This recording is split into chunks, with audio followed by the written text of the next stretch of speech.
Glória a Deus, que alegria estar com vocês aqui, pessoal. A paz do Senhor. Amém. Que bom que o Senhor nos reuniu aqui. E eu sei que uma terça-feira, hoje é terça-feira, né, gente? Hoje é quarta? Jesus amado. Amém, Senhor, aleluia. A gente está com a agenda nesse mês de setembro bem intensa, então eu estou meio sem rumo. Mas, de qualquer forma, a gente sabe que dia de semana é um desafio, né? Vocês passaram o dia todo atarefados, certamente. E quando você se dispõe, mesmo depois de um dia cansativo, de trabalho, vir à casa do Senhor, nesse culto que já é uma prática da igreja, culto da vitória, né? Glória a Deus. Que bom que você veio. Teve vitória sobre o seu cansaço. Vitória porque às vezes o corpo da gente prefere ficar quietinho em casa. Mas se a gente quer receber o que a gente nunca recebeu, a gente precisa começar a fazer o que a gente nunca fez, né? Então, glória a Deus pela disposição de cada um.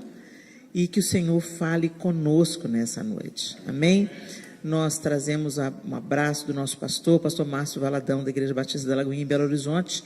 Saudamos a igreja que se reúne aqui nessa cidade. E que bom que você, mesmo congregando em outra parte do corpo de Cristo, você veio se juntar a nós nessa noite. Amém? Que o Senhor faça o que só Ele faz, que Ele fale de um jeito particular. A palavra do Senhor tem esse poder. É a mesma palavra, mas ela vai alcançar cada um de nós aqui nessa noite, na sua peculiaridade, na sua necessidade, e vai falar e transformar a gente do jeito que Ele quer transformar. Amém? Sem mais delongas, eu queria que você abrisse a sua Bíblia comigo, no Evangelho de Atos, o livro de Atos 4, Atos dos Apóstolos, capítulo 4, e nós vamos ler o restante do capítulo 4 de Atos e vamos para o capítulo 5 também, ok? Então vai ser uma leitura um pouquinho longa, mas graças a Deus, porque a palavra do Senhor é maravilhosa e é ela que não pode faltar na mesa do banquete. Atos 4, a partir do verso 32, eu vou usar a versão NVI, a nova versão internacional, ok? A partir do verso 32, o livro de Atos, a partir do capítulo 4, diz assim: da multidão dos que creram, uma era a mente e o coração. Ninguém considerava unicamente sua coisa alguma que possuísse, mas compartilhavam tudo o que tinham. Com grande poder, os apóstolos continuavam a testemunhar da ressurreição do Senhor Jesus, e grandiosa graça estava sobre todos eles. Pois os que possuíam terras ou casas, as vendiam, traziam o dinheiro da venda e colocavam aos pés dos apóstolos, que o distribuíam segundo a necessidade de cada um.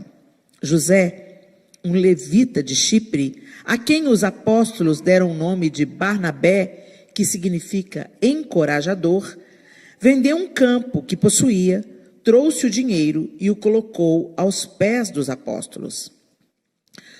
Um homem chamado Ananias, com Safira, sua mulher, também vendeu uma propriedade. Ele reteve parte do dinheiro para si, e sabendo disso, também sua mulher. E o restante levou e colocou aos pés dos apóstolos.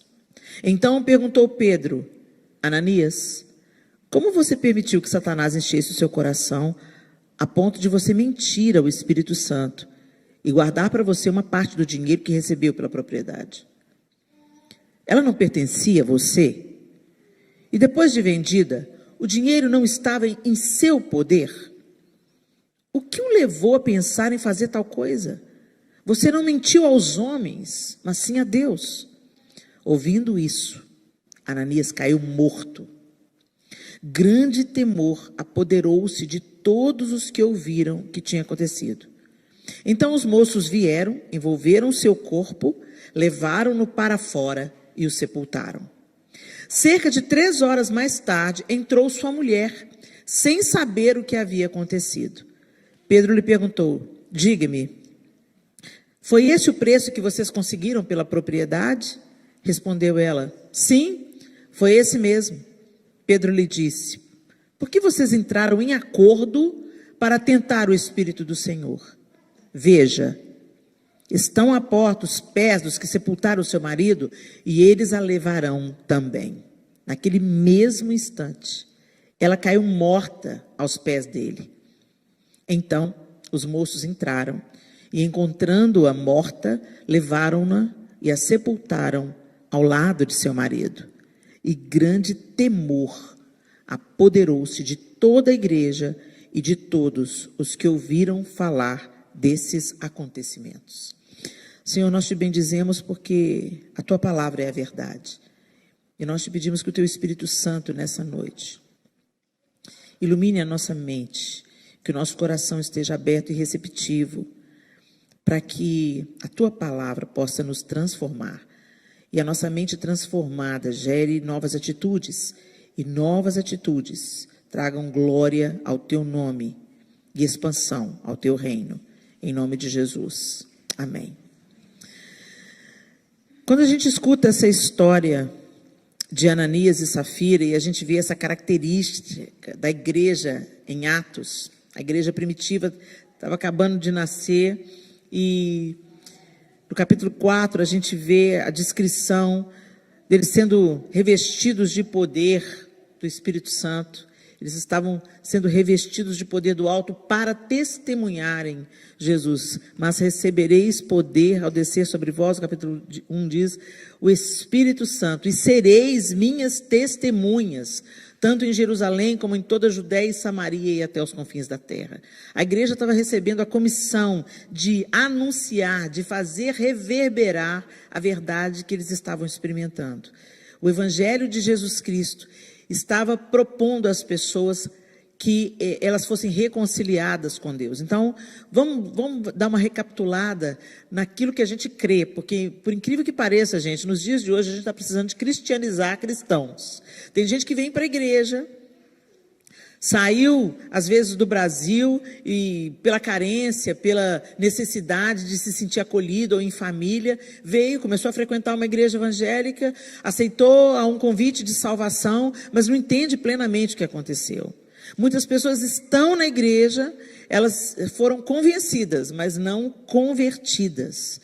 Então, é preciso a gente lembrar que Deus amou o mundo de tal maneira que Ele deu o seu único Filho, para que todo aquele que nele cresce não perecesse, mas tivesse vida eterna.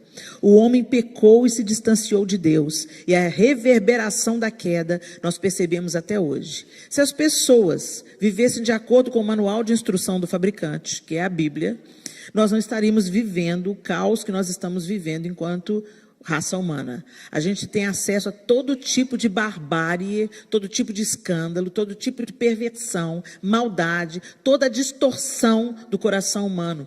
Mas originalmente nós fomos feitos à imagem e semelhança de Deus para manifestar a sua glória. Entretanto, a gente tem vivido uma vida miserável, a gente tem presenciado o que está acontecendo no mundo, e nada tem a ver isso com o Criador, tem a ver com o distanciamento que o homem criou do seu Criador. Entretanto, Deus providenciou a ponte. Nós estávamos separados de Deus pelo pecado, separados de Deus pela impiedade, pela injustiça, pela desobediência, porque nós inauguramos o caminho da autossuficiência e da independência. Embora essa palavra seja muito gostosa de se ouvir, né? Independência.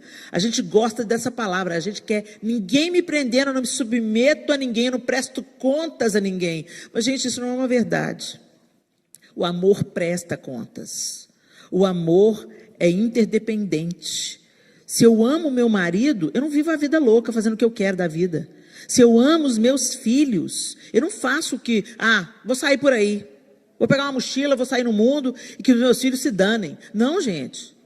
O amor presta contas. O amor é interdependente. A relação de amor não é independente. Porque eu amo, eu dependo. E porque eu amo, eu quero depender. Não tem nada de errado nisso. Mas a gente acreditou no projeto da serpente. E ela continua financiando o seu projeto de poder e de independência e autossuficiência. A serpente chega para a mulher e diz no jardim: como é que é? Você vai morrer? Mas é claro que você não vai morrer.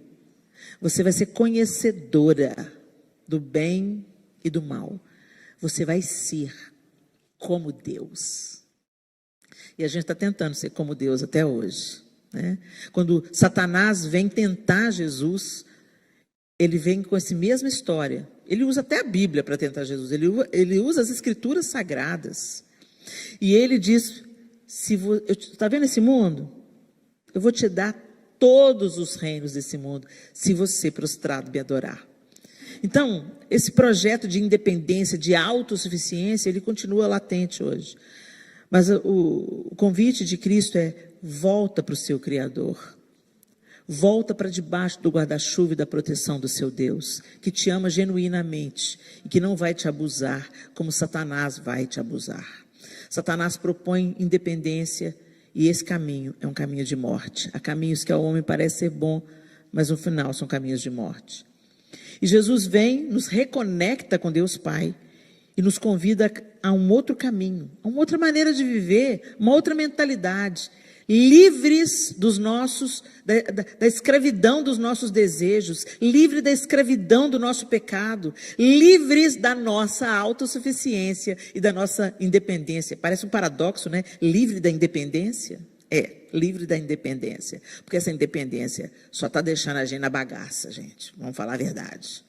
E aí, Jesus faz essa proposta, ele entende, os discípulos entendem, nós não podemos salvar a nós mesmos. Diz para a pessoa que está do seu lado aí, você não pode salvar você mesmo. Então Jesus vem, paga o preço que era nosso, quita a nossa dívida e nos propõe, volta a viver. Volta a viver como dependente de Deus. Volta a viver não apenas como criatura, mas como filho de Deus. Entra nessa nova maneira de pensar, nesse novo estilo de vida. Deixa o DNA de Deus ser formado em você. Volte ao estado original, imagem e semelhança de Deus. Porque a imagem de Deus em nós foi corrompida pelo pecado.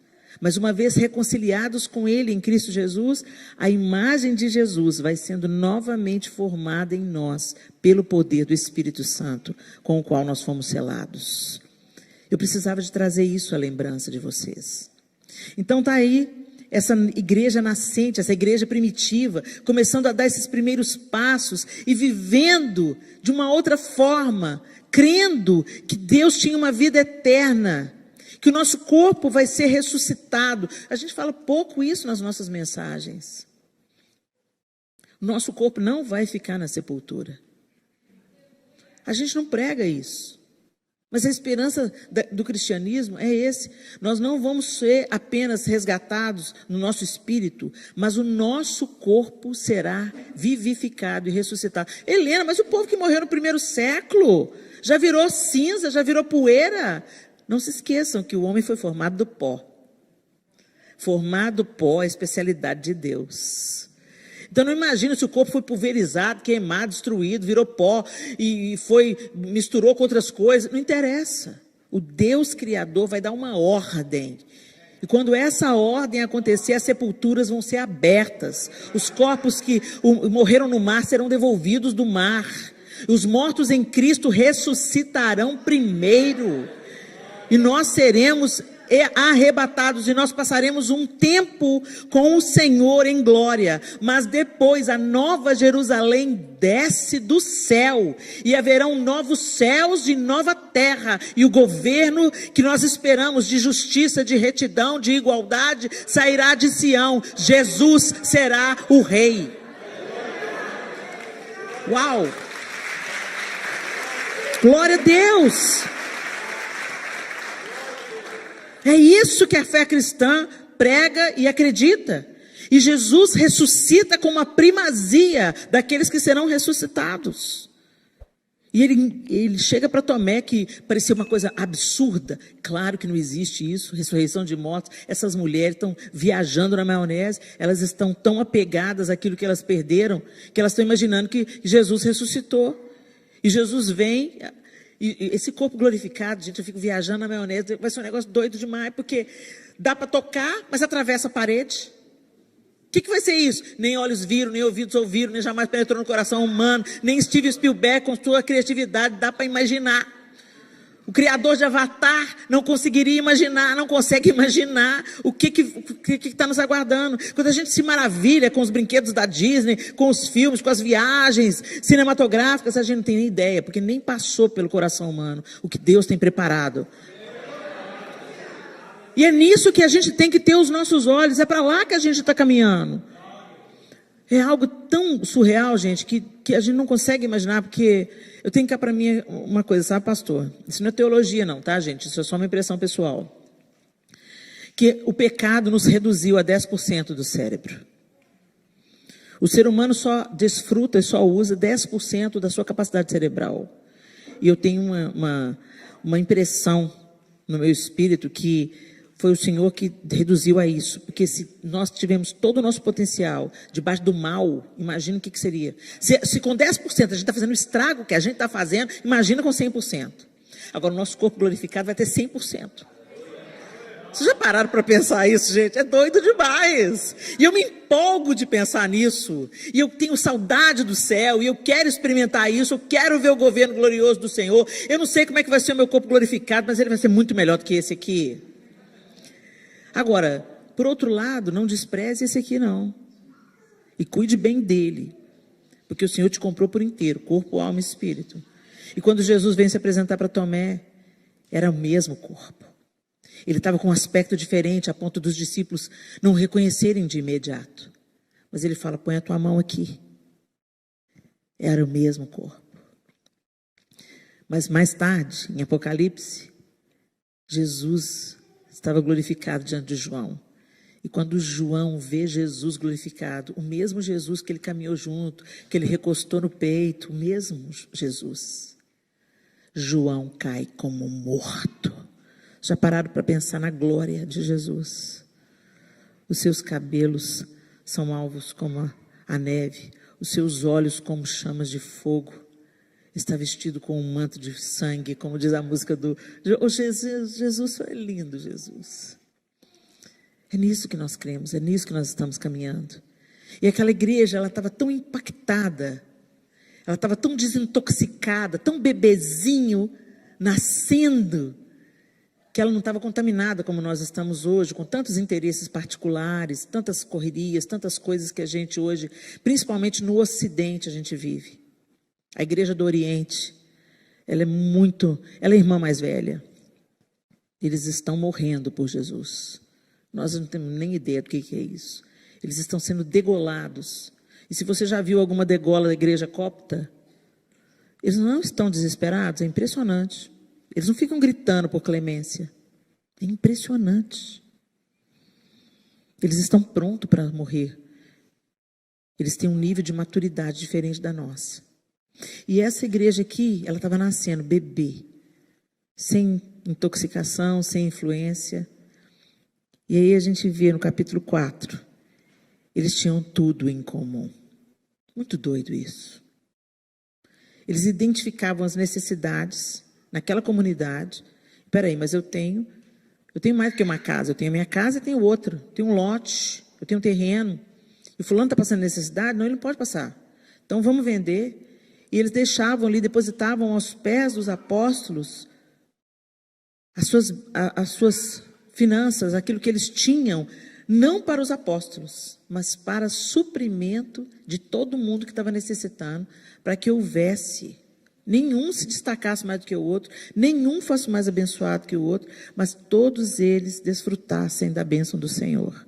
Pausa para arrumar o cabelo. Olha o que o fake faz. Seja verdadeiro, gente. O falo. Ai, Deus. Vamos lá. Essa igreja... Meu cabelo está tomando vida própria. Eles tinham tudo em comum e eles entenderam a mensagem principal do Evangelho. O que é a mensagem principal do Evangelho? Não viva só para você. Você está recebendo graça, perdão, restauração. Você está sendo reconciliado com Deus. Amém? Agora vá e dê fruto. Agora vá e derrame a vida que você está recebendo. Ele fala para a mulher na beira do poço em Samaria: quem beber da água que eu lhe der, dessa água tornará a ter sede. Mas quem beber da água que eu lhe der, nunca mais terá sede, e eu serei nele uma fonte a jorrar para a vida eterna. Quando a obra de Deus nos alcança, gente, não é para parar em nós, é para transbordar. Se você entendeu a salvação, glória a Deus, mas não pare isso em você. Água parada da doença. Uma fonte a jorrar, foi o que Jesus disse, uma fonte a jorrar. Nós somos chamados para sermos sal e luz. E eu quero te perguntar hoje, meu irmão, minha irmã, que veio aqui: você é sal e luz? O sal muda o sabor. Eu nunca vi ninguém falando, comendo um prato, que sal maravilhoso. Ninguém fala isso. Ninguém lembra que é o sal que está realçando o sabor daquele alimento.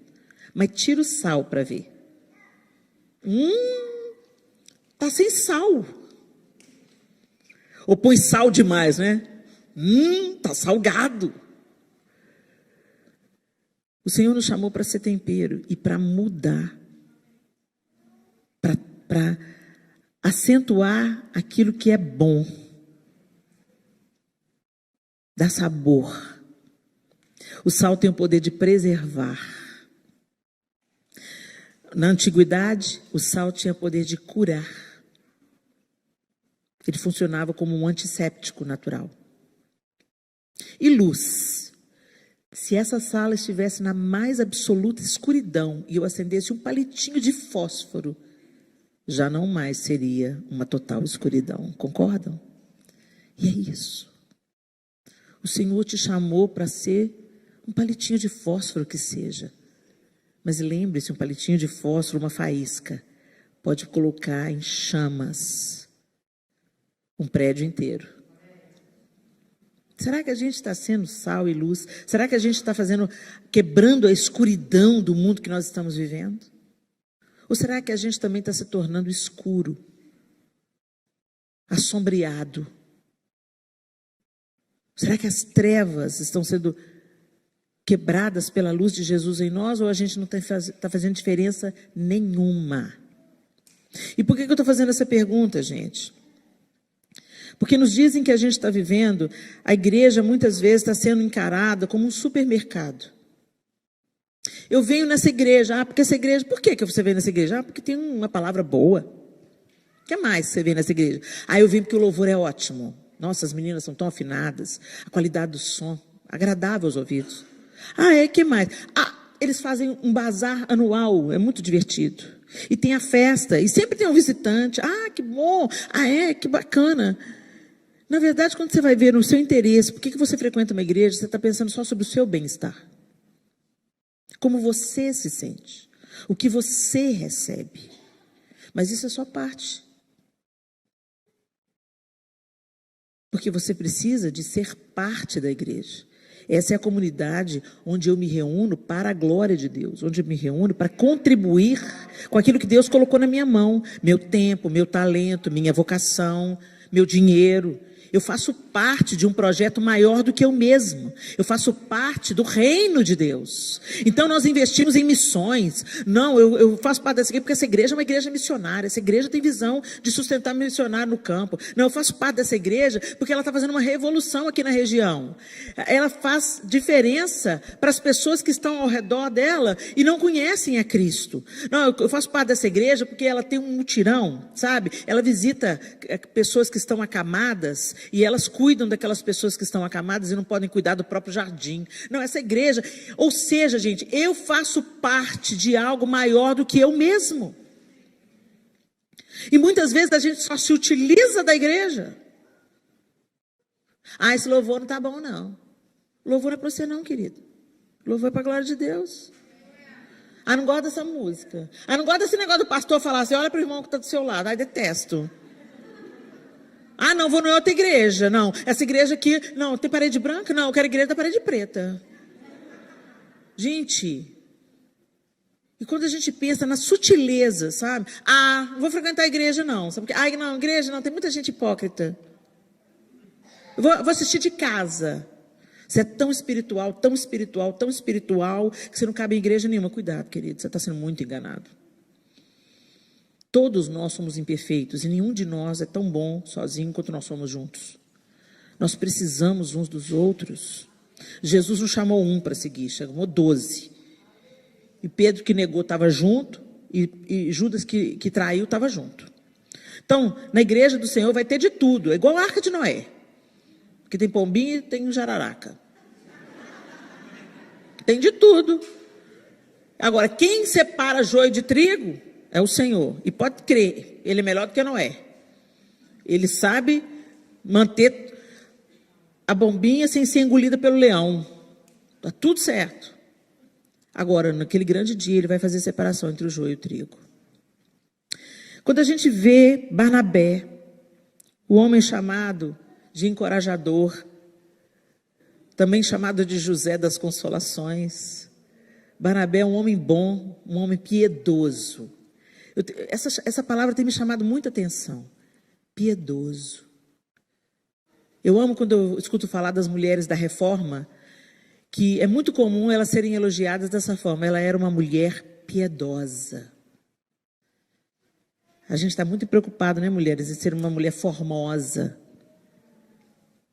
Mas o melhor elogio é ouvir você uma mulher piedosa. Uma mulher cheia de graça, de misericórdia. Essa é a vontade de Deus. E aí Barnabé, vendo a necessidade da igreja, vai lá e doa generosamente aquilo que ele tinha para doar. Ninguém pediu. Ninguém o constrangeu a isso. Ele fez isso por quê então, Helena? Porque o fruto do Espírito é natural, vem de dentro. Nós não fomos chamados, nós não somos salvos pelas boas obras, mas nós somos salvos para as boas obras. Foi por isso que Deus nos tirou da escuridão, das trevas para a luz, para que nós manifestássemos as obras da luz. E a primeira manifestação disso é não viver para você mesmo. Gente, quanto cansaço, exaustão e egoísmo nós estamos cultivando em nós, porque nós estamos vivendo só o nosso projeto particular de poder. A gente está cuidando só da nossa vida, dos nossos próprios interesses. E quando eu falo cuidar da sua própria vida, eu não estou falando de ser discreto e não se meter no pecado alheio. Nem se inteirar da última fofoca. Tem muita gente aí na igreja que está precisando ganhar um gato. Vai ter 7 vidas para cuidar e deixar dos outros em paz. Mas quando eu falo cuidar do outro, é cuidar como suprindo, ouvindo, consolando, levando as cargas uns dos outros, suportando uns aos outros em amor. Quando fala suportar em amor, eu falo assim, estou suportando fulano, estou aguentando ele. Não, gente, é dando suporte em amor. E aí o que está acontecendo nesse contexto aqui? Barnabé vai lá, doa, é uma bênção, as necessidades vão sendo supridas, e Ananias e Safira acha legal. Acha legal e tenta fazer a mesma coisa, mas só que retém parte do ganho. Por que Ananias e Safira fizeram isso? Porque a gente está mais interessado em parecer santo para os outros. A gente está mais interessado em parecer bom para os outros. Mas não é algo que está sendo forjado em nós por causa da consequência natural do nosso novo nascimento. A mangueira, não faz força para dar manga. É da natureza da mangueira produzir mangas. É da natureza do cristianismo a bondade, fruto do Espírito. Bondade. Benignidade. Benignidade é gentileza. É fruto do Espírito. Então Jesus entrou, Ele está me transformando. Então eu não consigo mais viver como eu vivia antes. A minha velha natureza está sendo subjugada dia após dia. Porque Jesus está sendo formado em mim pelo poder do Espírito. E o fruto começa a naturalmente sair. Então se esse fruto não está saindo, meu irmão, é hora da gente começar a questionar, Senhor, eu nasci de novo? Nossa, Helena, você é forte. Sim, isso é forte, mas é uma pergunta necessária. Jesus não veio fundar uma religião. Jesus veio reatar um relacionamento. E nós estamos vivendo na superficialidade, tratando igrejas como clubes sociais ou supermercados, onde você vem e pega o que te interessa, sai e vai viver a sua vida. Onde a gente separa o santo do profano. A minha vida na igreja e minha vida secular, isso não existe. Esse dualismo não existe. Jesus te comprou por inteiro para você ser dele em qualquer lugar que você pisar. Eu sou dele na igreja, eu sou dele quando eu estou adorando na comunidade, com as minhas mãos erguidas, e eu sou dele quando eu estou trabalhando, quando eu estou atendendo um cliente, quando eu estou faxinando uma casa, quando eu estou andando de bicicleta pelo parque, quando eu estou estudando. Eu sou dele, eu sou uma testemunha viva dele, por onde eu passar, e eu derramo da sua vida. E se isso não está acontecendo, gente, tem algo de muito errado com a gente. Que mau testemunho que nós temos dado. E essa palavra está queimando no meu coração para a igreja do século 21. Muitos eu já ouvi destacando, não, mas a gente não é salvo pelas obras. Mas Tiago diz que a sua fé sem obra é morta. A gente tem a capacidade de ver alguém da nossa igreja passando necessidade. Uma irmã que chegou recentemente, vou usar o contexto de vocês aqui, às vezes veio do Brasil com dívida até o último fio de cabelo, entrou pelo México, essa dificuldade que vocês vivem aqui. Está passando necessidade, ainda não arrumou um emprego, está com criança pequena, e você tem um armário abarrotado de roupa de criança, utensílio doméstico, mas não se move. A comunidade ao redor, aqui o livro de Atos é tão precioso, eu encorajo a leitura.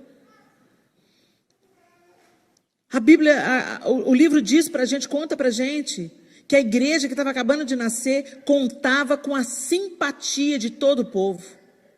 Aqueles que criam e aqueles que não criam, identificava um povo diferente, um povo servo, um povo feliz, um povo que não se movia só por os próprios interesses, mas que prestava atenção às necessidades ao seu redor.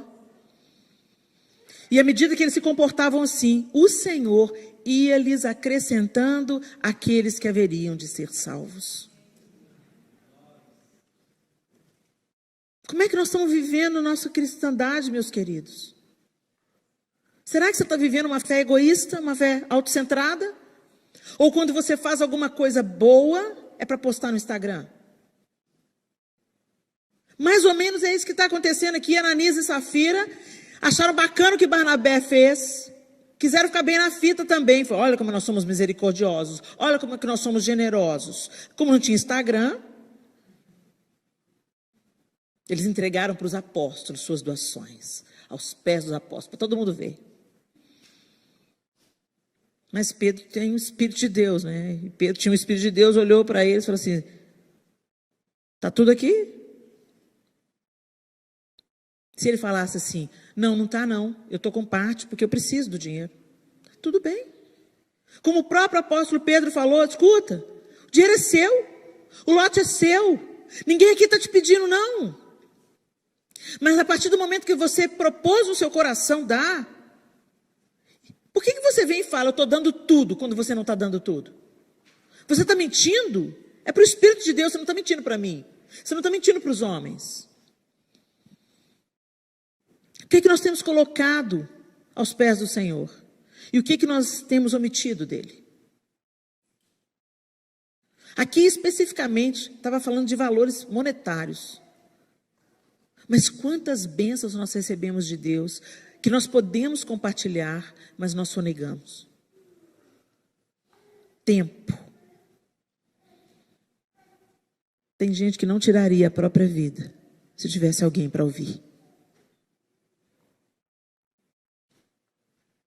Às vezes você senta com uma pessoa para tomar o café, ela só quer falar. Mas a gente está ocupado demais para ouvir. Tem alguém doente, a gente não visita.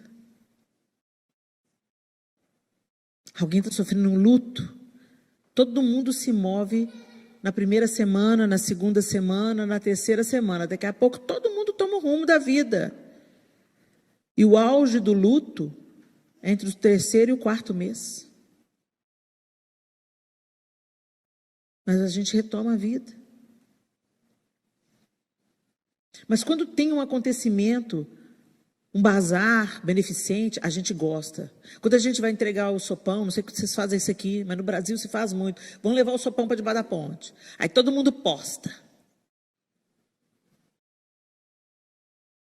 A nossa fé tem que gerar um relacionamento genuíno com o Senhor, nutrido pela conversa. A conversa é oração e leitura da Bíblia. A oração é a parte que você fala. A leitura da Bíblia é a parte que você escuta. A gente não lê a Bíblia para dar check. A gente lê a Bíblia porque a gente precisa conhecer a Deus. E quando eu faço uma pesquisa nas igrejas, me deixa estarrecida. Crentes que nunca leram a Bíblia inteira. Tem gente que fica ali no livro de Provérbios, Salmos, Salmos e Provérbios, e tá bom. Lê os 4 evangelhos, Mateus, Marcos, Lucas e João, beleza. Quando começa a ler Atos, vou matar Mateus de novo. Mateus, Marcos, Lucas e João. Outros leem só Apocalipse. Toda a Escritura é a palavra de Deus. E toda a Escritura é uma ferramenta poderosa para te ensinar, para te exortar, para te consolar, para te corrigir, para te inflamar e para te encher de esperança. Mas a gente come só as partes que interessam. Por isso a gente fica subnutrido. E o nosso relacionamento com Deus fica raso. E quando esse relacionamento com Deus fica raso, você começa a ficar ressentido com Deus. Mas Deus não é justo. Mas Deus não é bom. Mas Deus é bom, está permitindo que eu passe isso. Se você lesse a Bíblia toda, você ia entender melhor o caráter de Deus. E quando você atravessasse as suas questões, você ia entender, sim, o Senhor agiu assim nessa situação. Sim, foi assim também que Deus fez com Davi. Sim, eu estou entendendo porque que Deus está permitindo um Saul na minha vida. Deus está me treinando, Deus está me tratando. Oh, glória a Deus. A gente vai identificando, o povo de Israel, o povo obstinado, o povo desobediente, o povo que não creu. Se eu entrar nessa, se eu ficar igual esse povo, vou zanzar pelo deserto também 40 anos. A gente vai aprendendo sobre o caráter de Deus, como Ele age, como Ele pensa. Deus não mudou, o Deus do Antigo Testamento não mudou. Nossa, mas Ele é muito rígido. Pois é, esse Deus rígido não poupou o próprio Filho dele para que você tivesse acesso à casa dele de novo. Mas a gente tem que entender que a paternidade de Deus é completa e a gente tem que aceitar a paternidade completa. O pai completo, ele não só dá carinho, não. Não dá só provisão, não. Ele não anda empurrando você, te encorajando a deixar as rodinhas da bicicleta só, não. Ele não só fica do seu lado quando você fica doente, não. Ele faz isso tudo e ele também te dá limite. Ele também te corrige. Ele também te fala não. Para treinar o seu caráter, para fazer você crescer um homem e uma mulher que respeita o outro. Que não pense só em você. Que respeita a coletividade. Que respeita os mais velhos e honra os pais. Se nós que somos maus fazemos isso com os nossos filhos, imagina o nosso Pai Celestial perfeito. A Bíblia diz que Ele corrige o filho a quem Ele ama e açoita a todo aquele a que Ele quer bem. Mas a gente está pegando o padrão desse mundo e falando assim, mas Deus quer me ver feliz, Helena. A felicidade bíblica nada tem a ver com a felicidade que a gente chama de felicidade. Bem-aventurado significa aquele que atinge os seus fins, cumpre os seus propósitos e floresce. Florescer vem só como resultado. Feliz quem teme ao Senhor e anda nos seus caminhos. Do trabalho de suas mãos comerás, feliz serás e tudo te irá bem. Consequência, quem teme ao Senhor e anda nos seus caminhos. Essa ideia de que Jesus, o Senhor quer me ver feliz, essa parte eu não encontrei na Bíblia, não. O Senhor quer te ver santo. A felicidade vem como uma consequência, o florescimento vem como uma consequência. Se alguém quer viver dias felizes, refreie a sua língua do mal. Olha a palavra aí. Às vezes a gente está vivendo uma vida infeliz, não é por causa do diabo, não. É porque nós não caminhamos em obediência ao Senhor. Ananias apresenta diante de Pedro o que sobrou. Ele reteve parte. Não teria problema nenhum. Só dele estar dando já era uma generosidade. Mas ele reteve.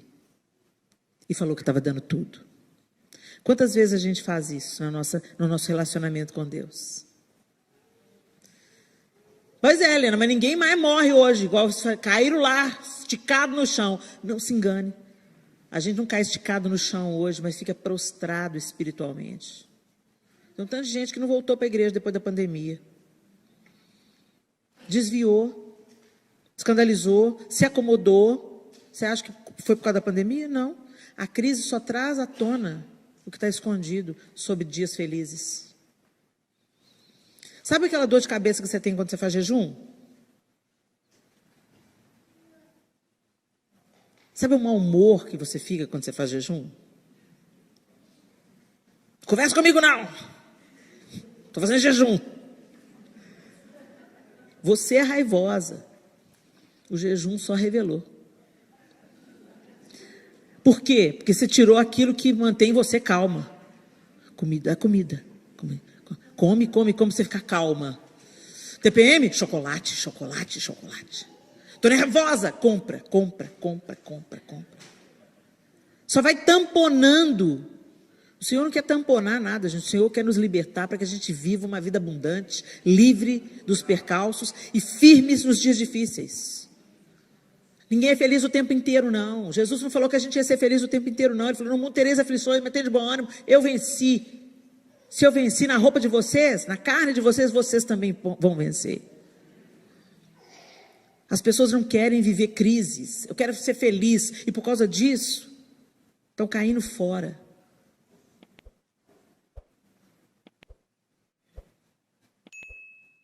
Inverno chega. A estação muda. Mas se você ficar firme, a primavera volta de novo. No mesmo lugar que você está, a primavera volta de novo. Não tenta fugir para a Flórida, não. Porque lá faz mais calor, mas também tem alligator. Tem gente que está abrindo mão de um casamento para entrar em outro. Só vai mudar de problema, meu irmão. Reforma esse aí mesmo que você está. Clama, chama o Senhor. Ele projetou o casamento, o projeto é dele. Fala, Senhor, vem aqui, põe a mão no meu casamento. O Senhor começou tudo transformando a água em vinho lá em Caná da Galileia. Senhor, põe aqui essa água suja que está no meu casamento, transforma em vinho da melhor qualidade, Deus. Vem aqui, Senhor, me alcança aqui, Senhor, me muda primeiro. Sabe, a gente fica pedindo, muda ele. Muda ela. Não, começa não, me muda, Senhor. Porque se você mudar já é 50%. Oh, glória. Vamos parar de viver, gente, o evangelho meia boca. O Senhor quer que a gente viva totalmente o que Ele nos propôs, vida abundante. E vida abundante você não está pegado a nada. Você está aqui para receber de Deus e deixar Ele prover, cuidar de você e transbordar através de você. Em todas as áreas da sua vida. Para de saquear os bolsos de Deus. Às vezes a gente chega para Deus. Eu me lembro que eu voltava de viagem, às vezes para os meus filhos pequenos. O João vinha. A gente ficava 24, 48 horas fora de casa, quando eles eram pequenos. Procurava evitar viagens longas. O João chegava em casa, abria os braços. Eles vinham, papai! E o que você trouxe para mim? E às vezes o nosso relacionamento com Deus é assim. Ô Senhor, eu quero que o Senhor me cure. Senhor, conserta meu casamento. Senhor, me sara. Senhor, me ajuda. Senhor, me dá um emprego novo. Senhor, eu quero ganhar mais dinheiro. Senhor, eu quero aquela bolsa da Michael Kors. Senhor, para de pensar só em você. Porque o que parece que está nos curando, está nos adoecendo. Quando a gente vive só para nós mesmos, nossa vida fica infrutífera, estéril. Nós nos tornamos acomodados, mimados. Pega uma criança e dá para ela tudo o que ela quer. Tiraninho vem aí. Você conhece o tiraninho? É gracinha, menino. Dá chute na canela do pai, bate na cara da mãe. Eu não quero! Cala a boca! Tiraninho. Deus não vai criar tiraninhos. Deus fala não, Deus fala espera, Deus fala isso não é para você. Mas você só vai entender isso quando você está mergulhado no amor dele. E dizer, quando Deus me ama, ele me fala não também. Ele não só faz o que eu quero. E ele está me forjando para eu derramar a vida dele na vida de outra pessoa. Ananias, como você permitiu que Satanás enchesse o seu coração a ponto de você mentir ao Espírito Santo e guardar para você uma parte do dinheiro que recebeu pela propriedade? Ela não pertencia a você? E depois de vendida, o dinheiro não estava em seu poder? Ananias morreu. E muitos de nós têm morrido. A gente anda por aí como zumbis. Mas o casamento está morto, o relacionamento com os filhos está morto, a alegria da vida está morta, a comunhão na igreja está morta. A gente fica como um zumbi. Porque está vivendo para nós mesmos. Estamos vivendo para nós mesmos. A palavra de Deus em várias partes nos exortam a vivermos para fazer o bem. E para fazer o bem, gente, implica outra pessoa, implica o próximo. Como eu vos ameis, que vos ameis uns aos outros. Ama o teu próximo como a ti mesmo. O que você quer que os homens façam, façai vós também. Então vamos relembrar isso. A palavra de Deus diz em Provérbios, não precisa de abrir, só fica junto comigo. Provérbios 3, 27 e 28. Quanto for possível, não deixe de fazer o bem a quem dele precisa. Não diga ao seu próximo, volte amanhã e eu darei algo a você. Se pode ajudá-lo hoje. Mateus 5,16. Assim brilhe a luz de vocês diante dos homens, para que vejam as suas boas obras e glorifiquem ao Pai de vocês que está nos céus. Aí você pode pensar, está vendo, Helena? O pessoal tem que ver a minha boa obra para glorificar a Deus que está nos céus. Coração de Ananias aí. Mas aí, logo em Mateus 6,1 diz assim, tenham cuidado de não praticar suas obras de justiça diante dos outros para serem vistos por eles. Se fizerem isso, vocês não terão nenhuma recompensa do Pai Celestial.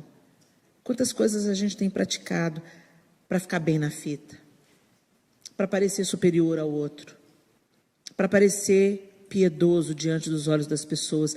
Era isso que estava enchendo o coração de Ananias e Safira. Eles queriam parecer bondosos aos olhos dos outros, estavam mentindo para o próprio Deus. Mas por outro lado, tem muita gente falando assim, mas então não é para fazer nada, não preciso fazer nada, eu fui salvo. E aí em Efésios 2,10 diz assim, porque somos criação de Deus, realizada em Cristo Jesus, para fazermos boas obras, as quais Deus preparou antes para nós as praticarmos. Gálatas 6, 9 a 10 diz assim, e não nos cansemos de fazer o bem, pois no tempo próprio colheremos, se não desanimarmos. Portanto, enquanto temos oportunidade, façamos o bem a todos, especialmente aos da família da fé. Como que nós somos conhecidos aqui nessa cidade? Eu sei que aqui nós temos reunidas algumas igrejas representadas. Mas como a igreja que você representa está sendo vista pela comunidade local? Será que nós estamos nos fechado no nosso gueto gospel? A igreja não é abrigo nuclear, não, gente, onde a gente se protege enquanto o mundo queima lá fora. Aqui a gente vem, se abastece, aprende, se alimenta, se encoraja. Somos tratados uns pelo caráter dos outros, como o ferro ao ferro se afia, assim ao homem ao seu companheiro. Por isso que a igreja é a instituição divina, porque é aqui dentro que nós somos aperfeiçoados, no amor, na compaixão, no perdão, no andar a segunda milha, no dar a túnica e também a capa, no perseverar nos dias difíceis, nos consolando uns aos outros. A igreja é esse exercício diário de vivermos com um que é completamente diferente da gente, entendendo que nós não somos completos em nós mesmos. E a imperfeição do outro também trabalha o seu caráter, como a sua imperfeição também trabalha o caráter do outro. Mas não é só para isso. Nós viemos na igreja, nós somos tratados, curados, transformados, nosso caráter é provado, nosso casamento vai sendo restaurado, nossos relacionamentos, quando o nosso relacionamento vertical é curado, o horizontal também é curado. Mas não para aqui. Nós estamos na terra para fazer diferença, e essa diferença se faz através do amor prático. O amor é o que o amor faz. Tem gente que passa diante de uma cracolândia e fala assim: oh Deus, tem misericórdia desses cracudos, Senhor. Manda salvação para esse lugar, Deus. O reforço é você. Por que a gente sempre terceiriza a obra de Deus para Ele mesmo? Recebereis poder ao descer sobre vós o Espírito Santo e sereis minha testemunha. Vai lá tocar quem Jesus tocaria. Vai visitar quem Jesus visitaria. Entra na casa de quem Jesus entraria. Aí a gente tem um padrão ótimo, porque Jesus entrou na casa do corrupto, na casa da prostituta, na casa do cobrador de imposto. Ele entrou na casa de todo mundo. Todo mundo que precisava. E às vezes a gente se fecha em nós mesmos como igreja e deixamos de ser sal e de ser luz. Ah, mas é o pastor. Não, o pastor não. O pastor não. Por que a gente transfere tudo para o pastor? Por isso que tem uns aí tirando a própria vida até.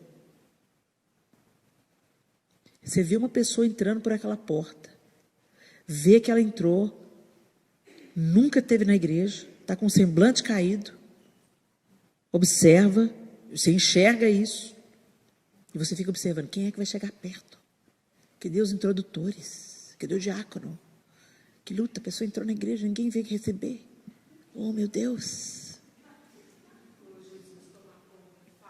Aí o pastor vem, dá uma palavra, aí a pessoa faz apelo para a salvação, a pessoa fica titubeante, vai, não vai, você está vendo, gente, misericórdia, ninguém vem pôr a mão no ombro da pessoa, aí vai precisar só de um abraço. Que luta, que igreja seca. Se você está percebendo um problema, Deus está te convocando para se tornar a solução. Para de terceirizar a obra de Deus que Ele quer fazer através de você. Nossa igreja não tem um trabalho missionário, a gente tem que ter um... Começa você, minha linda, pastor. Vamos. Aqui, ó, tem uma pessoa lá no Níger, a Jéssica Delinos, ela cuida de crianças em situação de fome. Vamos levantar uma oferta missionária todo mês para mandar para ela? Faça alguma coisa. Mas quando fala assim, olha, vamos fazer um congresso, quero cantar. Eu quero pregar. Você retém parte do seu ganho para mostrar só aquilo que dá ibope. Você retém parte da riqueza que Deus tem te dado para fazer só o que os homens gostam de ver.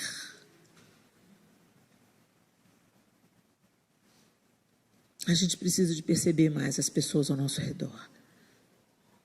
Eu me lembro um dia que o João Lúcio chegou em casa devastado, muito triste. Eu quis saber dele o que estava acontecendo. Ele falou assim: Helena, uma colega de trabalho tirou a própria vida. Eu levei aquele susto.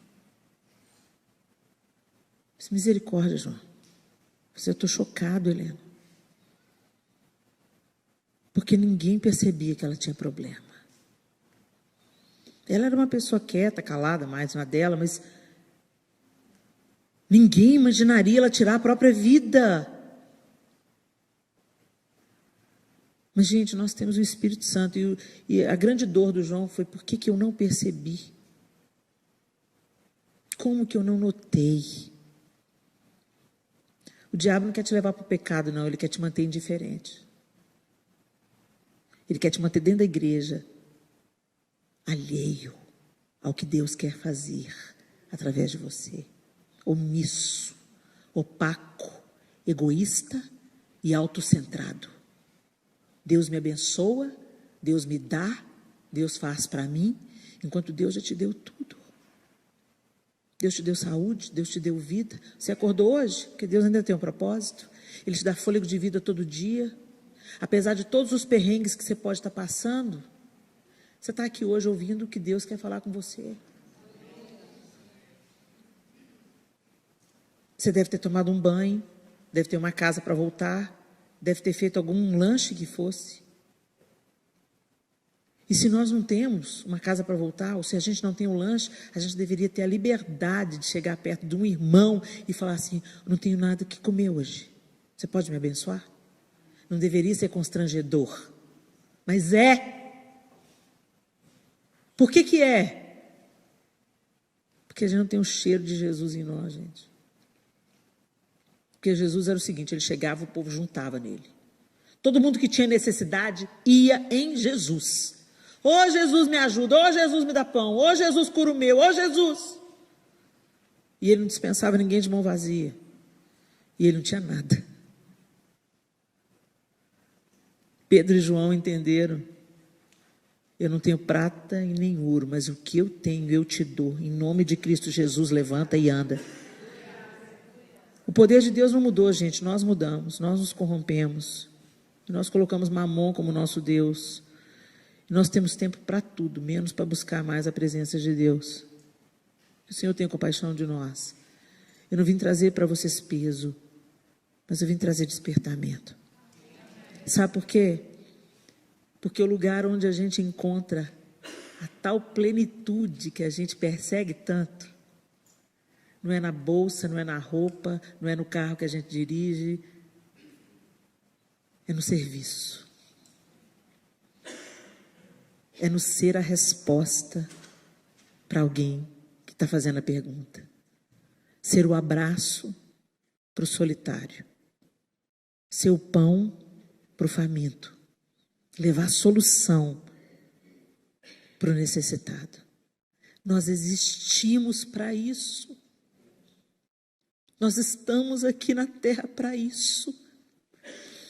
Para sermos a expressão do amor de Deus aos homens. E o amor não é entregar um folheto e dizer Jesus te ama. O amor é ser o amor de Cristo na vida de quem está precisando. Ceder o tempo, a visita, o abraço, perdoar, pedir perdão. Andar mais uma milha, dar mais uma chance.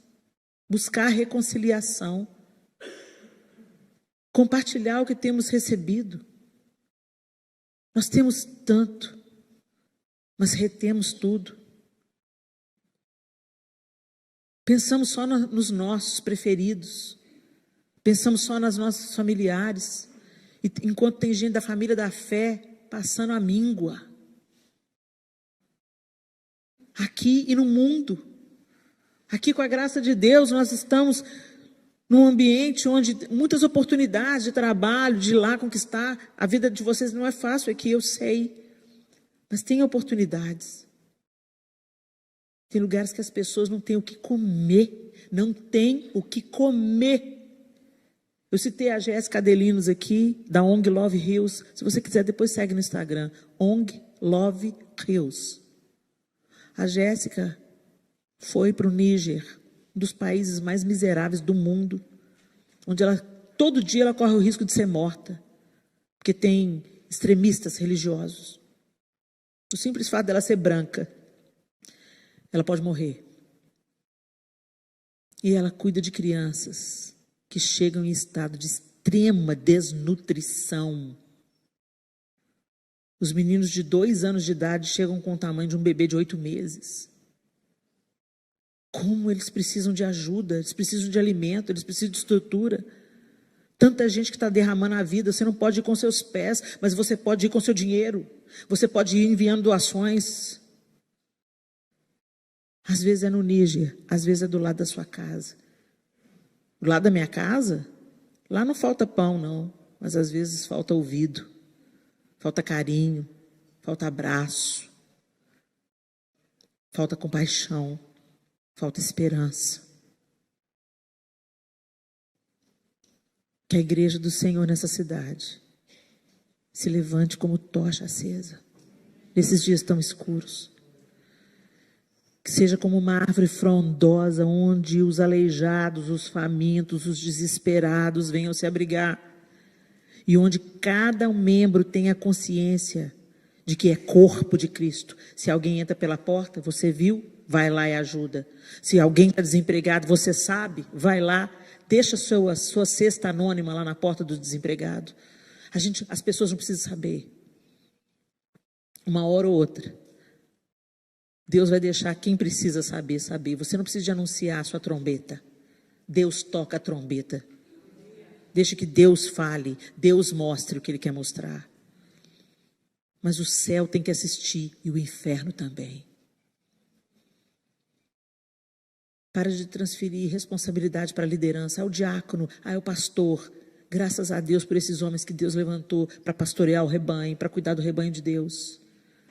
Mas tem uma responsabilidade que é nossa, no nosso dia a dia, no nosso trabalho, na nossa escola, na nossa família. Família é seu primeiro ministério.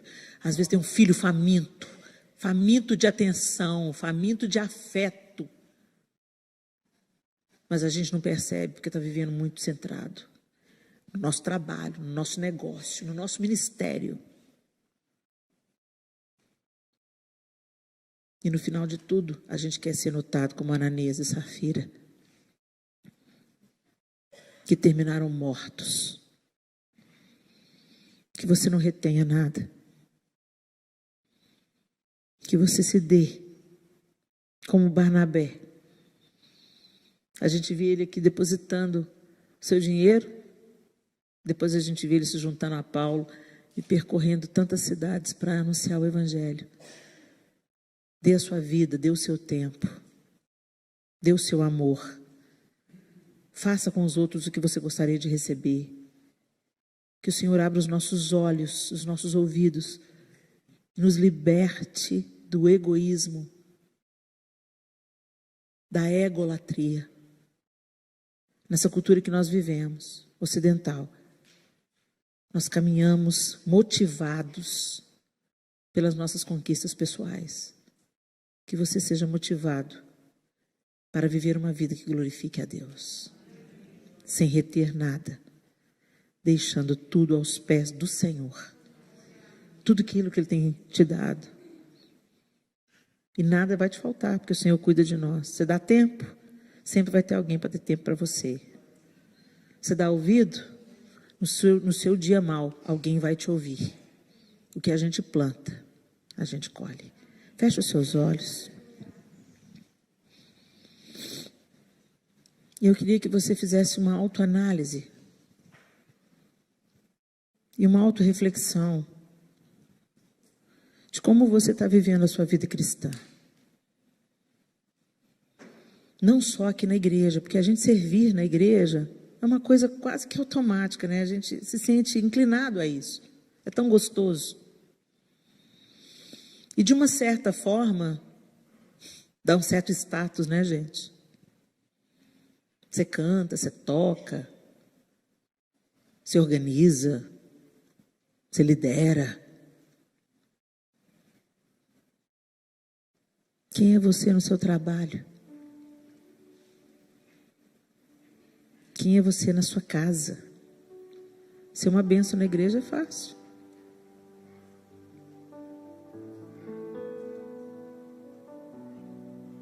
Quem é você quando você anda pelas ruas dessa nação que te acolheu? Me acolheu, Helena? Eu vim pelo México. Mas está trabalhando aqui, não está? Está tirando o seu sustento daqui, dessa terra? Abençoa essa terra. Profetiza, essa terra já enviou tantos missionários para o mundo todo. Agora ela precisa da nossa oração. Eu sou fruto de uma família norte-americana. Estão enterrados no Brasil. Derramaram a vida no Brasil como missionários. Oraram pela minha família, pelos meus pais, durante 18 anos. Tantos programas, tantos evangelistas mundiais que essa nação enviou. Ande pelas ruas profetizando sobre essa nação. Ande pelas ruas dos Estados Unidos da América dizendo: Senhor, eu profetizo vida sobre os ossos secos. Senhor, essa geração está colhendo das gerações anteriores. Levanta os seus profetas nessa geração. Protege as crianças nessa geração. Você está limpando uma casa? Você é um profeta que recebeu uma chave para entrar numa casa. Você pensa que é para fazer só a faxina? Não, é para fazer a faxina espiritual também. Começa a limpar a casa e começa a dizer: Senhor, salva essa família, salva esse adolescente. Entra nessa casa, sara esse casamento.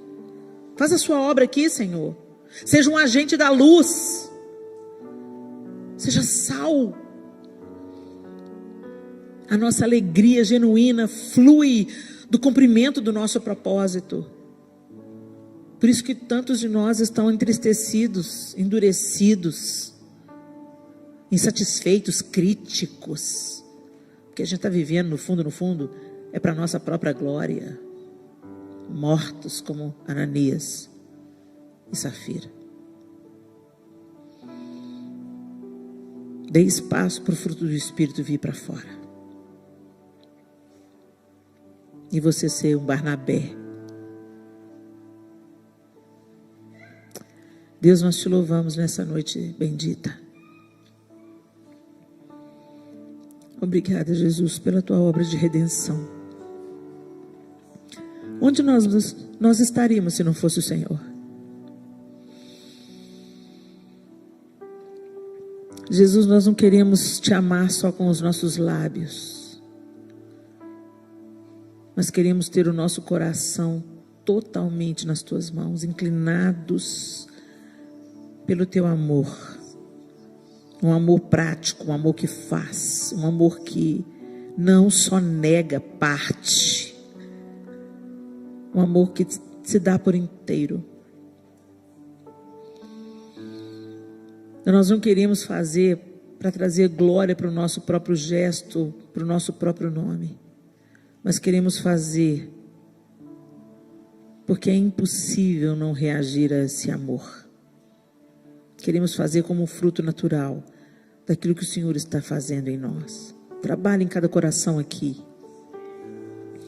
Convence-nos daquilo que nós precisamos ser convencidos. Arranca-nos, ó Deus, de um modelo egoísta e autocentrado, onde nós vivemos a vida pensando apenas nos nossos preferidos, nos nossos familiares ou em nós mesmos. Dilata o nosso coração, Senhor, para que a gente viva o teu propósito nessa terra. Nos ajuda, Espírito de Deus, a andar nos seus caminhos e praticar as boas obras que de antemão foram preparadas para nós. Porque somos salvos e a nossa fé não é morta. Queremos viver como o Senhor e derramar também a nossa própria vida para que outros sejam alcançados pelo teu amor. Levanta-nos como uma tocha acesa nesse século de escuridão. Que o Senhor seja a resposta em nós. Que o Senhor seja o abraço em nós. Que o Senhor seja o consolo e a esperança em nós. Que o Senhor seja a provisão através de nós. Em nome de Jesus nós oramos. Amém e amém.